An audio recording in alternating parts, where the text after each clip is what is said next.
হঠাৎ করেই বাংলাদেশসহ 14 দেশে বন্ধ সৌদি আরবের মাল্টিপল ভিসা। বিস্তারিত জানতে ভিডিওটির শেষ পর্যন্ত দেখুন। বাংলাদেশসহ 14টি দেশের মাল্টিপ্ল্যান্ট্রি ভিসা স্থগিত করেছে সৌদি আরব। গত 1 ফেব্রুয়ারি থেকে নতুন এই ভিসা নীতি কার্যকর হয়েছে। 14 দেশের মধ্যে রয়েছে আলজেরিয়া, বাংলাদেশ, মিশর, Ethiopia, Bharat, Indonesia, Iraq, Jordan, Morocco, Nigeria, Pakistan, Sudan, Tunisia ও ইয়েমেন। নীতিগত পদক্ষেপের অংশ হিসেবে সৌদি সরকার পর্যটন, ব্যবসা এবং শ্রমিকদের পরিবার ভ্রমণের জন্য 1 বছরের মাল্টিপ্ল্যান্ট্রি ভিসা অনির্দিষ্টকালের জন্য স্থগিত করেছে। নতুন নিয়ম অনুসারে 14টি দেশের পর্যটকরা এখন সর্বোচ্চ 30 দিনের একবার প্রবেশ ভিসার জন্য আবেদন করতে পারবেন।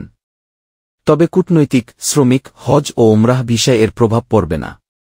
সৌদি আরবের কর্মকর্তারা বলেছেন, অনেক মাল্টিপল রিএন্ট্রি ভিসাধারী ভিসা নীতি ভঙ্গ করে অবৈধভাবে সৌদি আরবে বসবাস করে আসছে এবং নানা অপকর্মে জড়িয়ে পড়ছে।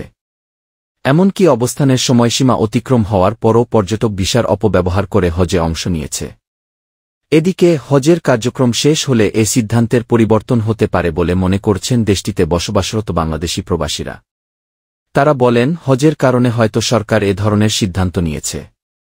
হজের কার্যক্রম শেষ হলে এ সিদ্ধান্তের পরিবর্তন হতে পারে।